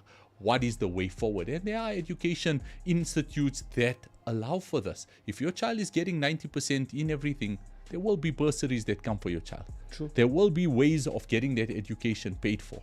Your child's path is already written for him. You just need to be guiding him through it. But putting yourself into a hole because you need to show the world, and then expecting your child not to ask for Nikes because they want to show the world, is contradictory to what's happening here. Because if you look at it, how can you want to show the world this glitz and glamour lifestyle but not expect your child to do the same? Absolutely. So we need to be honest with ourselves first. So they see it from their parents. Definitely. All right, so I've got another guy that has some tips for us for the year. His name is Vusi Tombekwayo, who is a motivational speaker, is an entrepreneur, well-renowned speaker, global speaker. And here's what he had to share with us. That the sooner you can submit yourself to the calling on your life, the better you will experience this journey called living on earth. And I want to be clear, by better, I didn't say easier, I just said better. The difference here is that easy presupposes that there is no resistance. Better understands that the reward is worth the resistance. So when we submit ourselves to the flow in our lives, we're not surprised when resistance comes. We expected it. That's a part of what happens. Anytime you follow God's calling on your life, the enemy is going to have something to say about it. That's the way that works. The universe exists in perfect counterweight. When you pursue the calling on your life and you're strong enough, courageous enough to chase the destiny of your life, there is enough dark forces in the world that are going to resist that. But pursue it nonetheless. Pursue it nonetheless. Finally, I want you to ask yourself this question. If your life does not have a calling, why are you facing strife and difficulty? If your life is not destined for greatness, why are you having the experiences that you're having? the reason you've got challenges, strife, difficulty, is because there's a calling on your life. And it is the agenda of the world to make sure that you never know that there's that calling by throwing you with distractions and resistance. And I want to say to you the following: have the courage to pursue your calling. Slow, not force. What do you make of that, my brother? I mean, should you know your calling? Like, should you, in putting together your plan for the year, should you also look inward and say, what am I here for? What is my role? What is my calling on this planet? So that it's not goals that are outside orientated, you know, because people will be like, I want to buy that car, I want to buy that house. It's all outward. Yes. But should the goals be including you understanding your purpose for your life? Yeah, it really should. There has to be a reason we are put here. Surely we cannot be that blind that we do not question what the reason is. But that grave is very small. 6 feet deep, couple of foot wide. It's very small. Yeah. Cars, houses, bank accounts, they're not going to fit in there. True.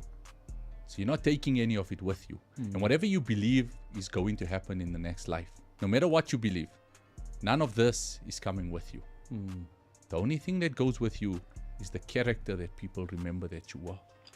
When they come to your children and say your father was a good man, when they come to your father and they say your son was a good man, when they're standing beside your grave knowing that you changed their life, then that is what a purpose is. And a purpose doesn't mean that you have to change the entire world. As we spoke off air earlier, a purpose just means that you have to save one life. And by save a life, I don't mean stand in front of a bullet, but rather change someone's perspective when they're going through a difficult time by you seeing it differently. So your purpose doesn't necessarily mean something that makes you money, but rather something that fulfills your soul and enriches your soul more than even your bank balance. Because I believe when it comes to something like charity or spending on your family and giving money to your loved ones, the money you spend will always be yours, but the money that's in your bank account will never be yours. Because you will spend it on them, and the day you go, they will always remember you, and they will always pray for you, and they will always be there for you. But the money that was in that bank balance will be distributed to everyone else, and it will never be yours. So rather enrich your grave instead of making the graveyard richer by not leaving anything behind here. Wow. So enrich yourself within the grave, and then that becomes your purpose. And he spoke about resistance, and yes, we need resistance. There's a beautiful verse in the Quran, and it says, "Inna ma'al usri yusra." It means with difficulty comes ease. So not after difficulty, not before difficulty. With difficulty comes ease. So within the difficulty, there's something that happens. There's some magic moment that the ease is found in there, and we see it in the gym world. Yes. Without the resistance, you will never grow the muscle. True. But when you get the muscle, you become stronger.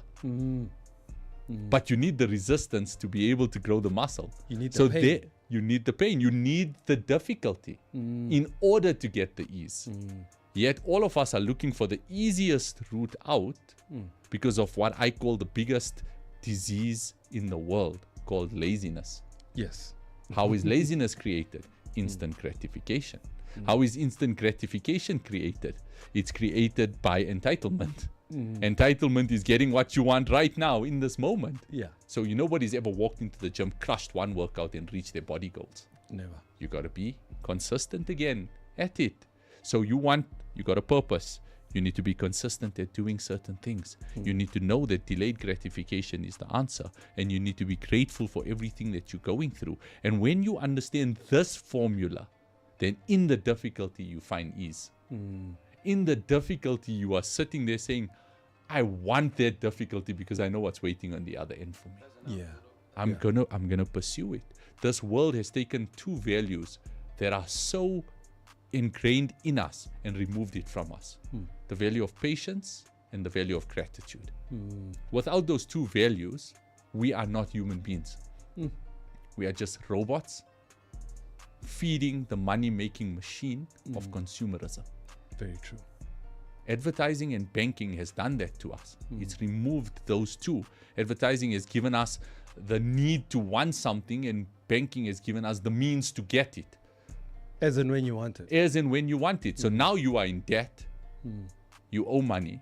Now you have school fees to pay. Plus you're paying off that car that you're paying off. Plus you're paying off the house and the credit cards and all the other clothing accounts that you have taken. Now you're paying off all of this, and you're in the system of consumerism because you could not wait just a little bit longer and say it's okay, the delayed gratification will be worth it at the end of the day.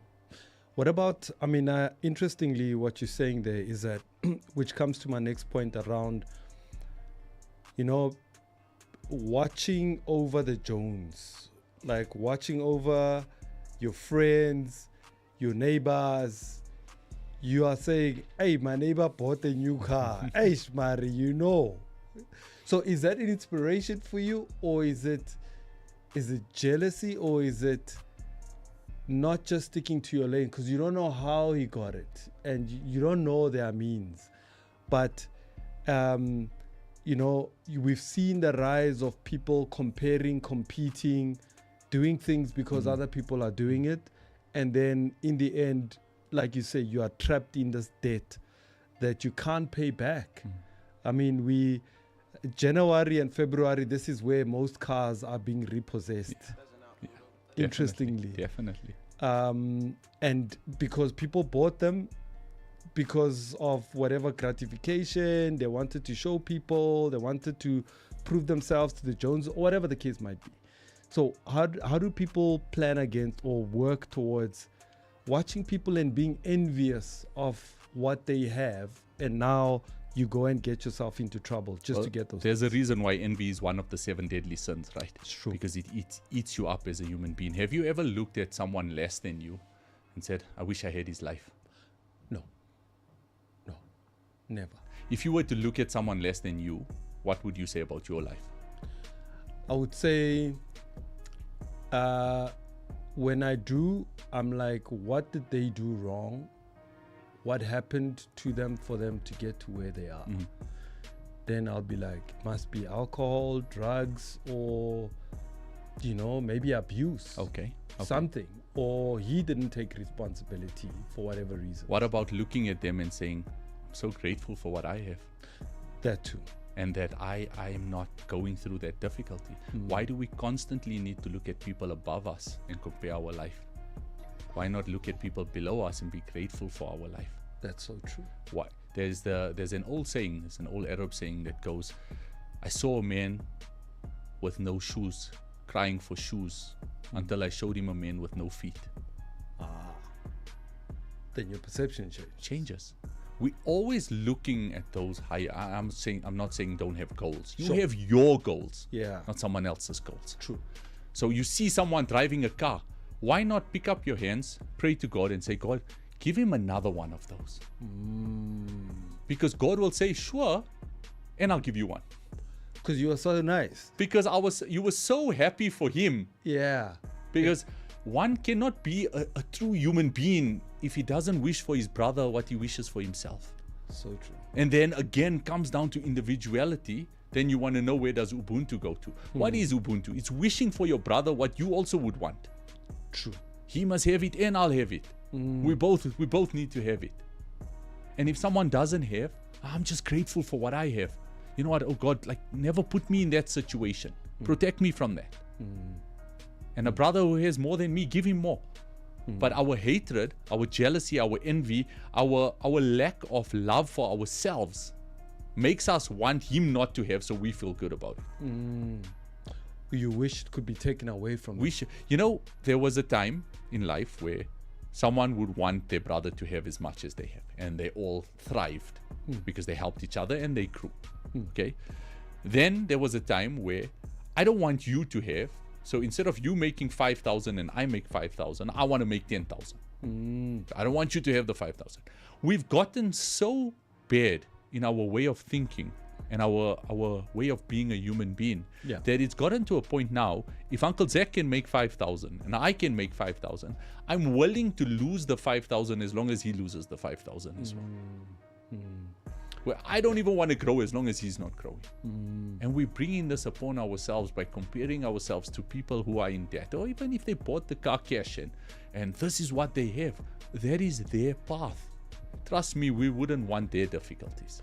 Is it not an institution that was forced upon us as kids to go through? And this institution, I mean school. If I think about what you're saying, I'm like, the schooling system used to say, Zach is a C student. You'll always be a C student. You always be, and you're an A student. Then I envy an A student as opposed to envying or acknowledging a C student or whatever. And then it's the comparison aspect. Definitely. Hey, Zach, but you don't read. Hey, but you're lazy. Hey, but, constantly. I love that you bouncing. brought this up. I love that you brought the education system, which is indoctrinating us into this mindset. Yeah. Einstein, in one quote, said it the most beautifully. Yeah. Said, "Do not judge a fish by its ability to climb a tree." Ah, true. Makes Now, sense. you got a fish standing next to an animal that can climb a tree. Yeah. And you say, both of you climb the tree. Yeah. Now the fish is saying, I can't climb the tree. Yeah. No, you were stupid because you can't climb the tree. Put that fish in the water and then see what happens. Now, the education system says, if you're not good at math and science, sorry for you, the world has no place for you. You're dumb. So all of a sudden, a boy who probably had the ability to craft the most amazing things with his hands is a nobody because he doesn't have a piece of paper that justifies that he knows math and science. Where does this come from? Let's go back in time. Colonialism created the education system. That education system created the corporate environment. That corporate environment has created the loaning system, which then feeds the banking system. And now we're sitting in this trap that we're sitting. We need to break out and unplug from the Matrix. Keanu Reeves said that the Matrix was a documentary, not a movie. Wow. Watch it from that perspective, and you'll understand that everything that passes and catches your eye is the lady in the red dress. Just a distraction. Wow. We need to understand this. So it's like a modern day slavery method that we are. Let's look at slavery. Yeah. What did they give slaves? They gave them housing, they gave them transport to get to work, and they gave them food sufficient to get them to work. Yeah. They made them work 4 days a week and they gave them 3 days off because they felt that that was optimum in terms of getting the most out of them for those 4 days. Yeah. That was slavery. What's different? The houses are bigger, yeah, the cars are more comfortable. But there's houses, there's cars, and there's food. You work 5 days a week and you get 2 days off. And who's the slave master now? There's a few. There's only the a few. bank, and then there's your employer, and so on. It's exactly the same demographics that it was those years ago. That's crazy. It hasn't changed. They've just made us believe that they're giving us a better life. They modernized it. They've modernized it completely. Okay, so give more comfort. It's your money you're spending. Where you sending the money to? Yeah, very true. I mean, you get a paycheck. Your expenses, your finances, your house, everything is now 30,000 rand a month. Your paycheck comes and it's 29,000 rand a month. That goes to all of these things. You left with 1,000 rand for your work and your time and your effort that you put in. On the basis that something that's Motorplan expires in 5 years' time is going to be mine. You paid 1 million rand for a car that in 5 years' time is worth 200,000 rand. That's crazy. The math is just not mathy. Can we unplug from the matrix and understand the concept that if you buy a 2 million rand home today and you put the full 20-year bond, you've paid 4.5 million rand for that house. You then sell it for 2.5 million rand and say to yourself, I made 500,000 rand. It was a good investment. Absolutely. And you did not even factor in the maintenance costs of that house. Yeah. At all. At all. Yeah. And So- it's probably pushing it up to even 6 million. Exactly. Yeah. Exactly. So you've lost on the house. Yeah. But you think you've won. You think you've won. So unplug and see the world a bit more openly. Yeah. Don't judge a fish by its ability to climb a tree. Very true. Last point I want us to look at is actually an interesting lawyer. This guy's a divorce lawyer. I follow him on socials. And quite recently, I've just been following this topic around divorce as to why are people getting divorced? Why are relationships failing? And why are people where they are in terms of relationship-wise? So I actually told my sons when they were growing up that if I could distill everything I know into one... All right, sorry, let me start it properly. Take a listen to this. I actually told my sons when they were growing up that if I could distill everything I know into one tidbit of wisdom, this would be it. And it is the following. The hard thing to do and the right thing to do are usually the same thing. I tell clients this all the time. I told my children this when they were growing up. I'll tell it to anyone who's listening, and I try to live my life this way. The hard thing to do and the right thing to do are almost always the same thing. It's harder to exercise than not exercise. It's harder to work than it is to just lay around. It's harder to be disciplined in the manner in which you approach your life, your relationship, your work, your use of substances. It's harder, but the hard thing to do and the right thing to do are almost always the same thing. I have a lot of clients who are very high net worth, hundreds of millions, if not billions of dollars, and many of them have extremely easy lives. And trust me when I say to you, many of them are deeply unhappy. They have serious mental health issues. They have serious substance use issues. They have serious interpersonal issues. They have tremendous relationship issues. And usually it is a function of the fact that their lives have become in some ways too easy. There is a strength that comes from enduring. So I would always encourage people to remember that the hard thing to do and the right thing to do are almost always the same. Yeah, that's how I wanted us to almost wrap up our conversations with more. Just about 7 minutes to go, my brother. What do you make of what our legal brain had to say about that? I think it's exactly what Vusi said as well, and what we've been saying is with difficulty comes ease. Like you got to, it might look like this is the hard conversation to have. Yeah. But it's the right conversation to have. It might look like this is the hard path for me to take, but it's the right path for you to take. Because there is no shortcuts in life. Every shortcut's going to lead to a dead end, and eventually it's going to take you longer to get to the destination. And you're going to get a puncture along the way, and you're going to have all of these other unnecessary things along the way. Sometimes when you face something, you have to look at it and say, this is what I need to do. I know, and we know it. We've been given this gut feeling. Yeah. Like you know it. You say to yourself, like, I know I need to say this, but you know, if I say this, then it's going to do this, then we come up with these scenarios in our head. Yeah. But when that gut talks to you, listen to it. Because that stomach is your first brain. And it's telling you the right thing. And it's saying to you, have this conversation. Because you do not know what the outcome. We just predict in our heads the difficulty that might arise from the conversation that we're having. Until you say what you're supposed to say, I do not have enough money for January. You have to understand, we put the man in the sauna as an example. If he has that conversation with his wife, in his head, he's thinking she's going to get upset with me. It's going to be a miserable night. But in the long run, that might be the perfect conversation. Because the next year she says to him, let's hold back on the spending in October and November so that we're okay in January. Because she understood what happened the previous year. Yeah. Sometimes the right thing and the hard thing usually exactly the same thing, and that is what he's saying there. We need to understand this. We want to avoid difficulty because we want instant gratification. We want easy. Everything has to just be done easy. I saw a beautiful cartoon the other day, a picture, and this guy is a time traveler and he goes back in time to the Stone Age. Yeah. And he's sitting around like this little table with the Stone Age guys like the Flintstones, and they're telling him, you're from the future. And he says, yeah, he says, tell us how electricity works. And he's like, I don't know. Yeah. We just put the switch on. We haven't found out these things. We don't even know the world that we're living in. If I were to tell you, you cannot get food from Woolworths and you cannot get it from any of the, go and get food. What are you going to get? You don't know. We don't know what plants are edible or not. Educate ourselves. Learn how electricity works. That if you were able to do something, then you'll be able to do it, because even though it would be difficult, you can do it yourself. Educate yourself. We have the most powerful tool in the world that sits in our pocket and it's on our fingertips. Now we have AI. When last have we asked the right questions? It's true. Start asking the right questions, because like he said, the right thing and the hard thing are usually the same thing. But we live in a world where ignorance is bliss. Yeah.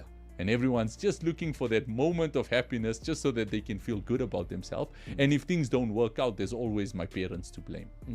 Or someone to blame. There's always someone to My blame. boyfriend is lazy. Someone to blame. Wife. Victim mentality is going to get you nowhere in life. It's really going to get you nowhere. Sure. My brother, that was absolutely powerful. I think I've learned a lot. And just your last parting words to our viewers. Just one last thing to add on for them, how to do and plan for a 2026. Because we just spoke about how tough things are going to be. Yeah. And tough is not bad. Hard is not bad. And hard is actually the right thing to do, Yes. like you said, you know. So just your last closing parting short. If you can take anything from the education system, from science, Newton's law of motion states that an object will remain in motion until acted upon by an opposing force. And I truly believe Say that again. an object will remain in motion until acted upon by an opposing force. So the ball will continue to roll until the wall stops it, or until friction slows it down. There's an opposing force that will stop it from continuing to move. And this is Newton's law of motion. Wow. So I truly believe negativity will remain in motion until you put positivity in front of it.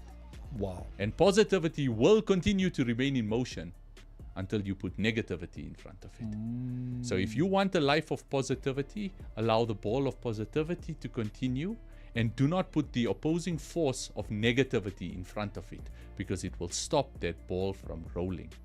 See things in a positive light. Because when I ask you to see a red car, you will see every red car that there is out there, because you're allowing it into your brain. The reticular activation system opens up to allow red cars in. So if you're only looking for negativity, then that's all the world is going to show you. It's not that negativity attracts negative things to happen to you. The negative things are happening around you. You're just allowing it to come in and for you to see it. There's always a red car, but only when you allow yourself to see the red cars do you see the red cars. Yeah. The same way, when you see the positive things that are happening around you, the world will magnify everything positive in your life. Yeah. And in that way, you become more grateful. And in that way, you become more patient. And when you are more patient and you are more grateful, your heart feels fuller, because you're allowing gratitude and patience to go through your eyes and your ears into your life. And when you become more grateful, 2026 will be a good year, no matter how much resistance and no matter how much hardship is going to come with it, because it will definitely come. Absolutely. It's just about how you understand that with hardship comes ease. So true. Powerful stuff. I like what you're saying. I was actually thinking of a word as you said it. I thought it's the algorithm. What you watch will be shown to you. Love it. It's exactly that. That's brilliant. That is brilliant, Yeah. Zach. Yeah. We are living in an algorithm. Yeah.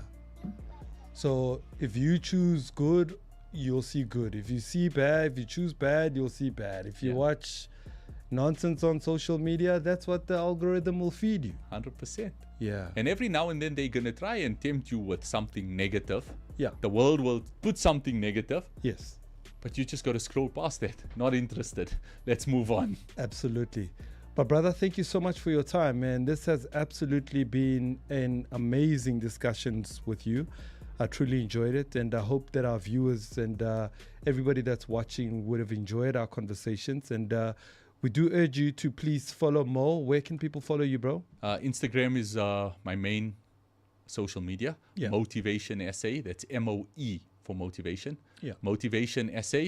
You'll check me on there. I'm always putting out clips, feeding our faith, our positivity, our strength, quiet reminders in obedience to what we need to be doing, to ourselves, to our Lord, to everything that we need to do as individuals. We have a responsibility, and let's go out there and let's make it happen. Happy 2026 to you, my brother. And to you as well, my brother. Thank you for making time. This was absolutely an amazing 2 hours with you. And I really just enjoyed diving deep into your thoughts, and I appreciate it. So we'll be back again next week. Shout out to the team, Feroza. Girls, Thank you so much. We love you, man. We know the audience can't see you, but you guys are superstars, man. All right, so we're out. We'll be back again next week. May God bless you and be with you in everything that you do. Here's some Motherland from Josie. Let's go.